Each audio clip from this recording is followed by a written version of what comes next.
Good day, please introduce yourself. Ma'am, sir, good day. My name is Nelly Ramos, 41 years old, married, childless, high school graduate. Do you have working experience as a domestic helper? I had a working experience as a domestic helper in Singapore, 3 years and 6 months since June 2013 to January 2017, taking care of an elderly disabled man, 64 years old. Tell me about your responsibilities in your previous job. My responsibility in my previous job is taking care of an elderly disabled man, washing clothes, cleaning the house, and also do the household works.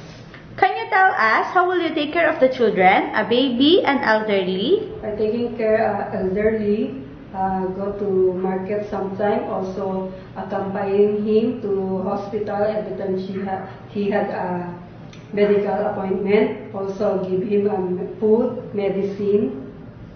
Please tell us some of your skills. My skills is cooking food. I can cook also food, Filipino food, taking care of pets, also flowering and plants.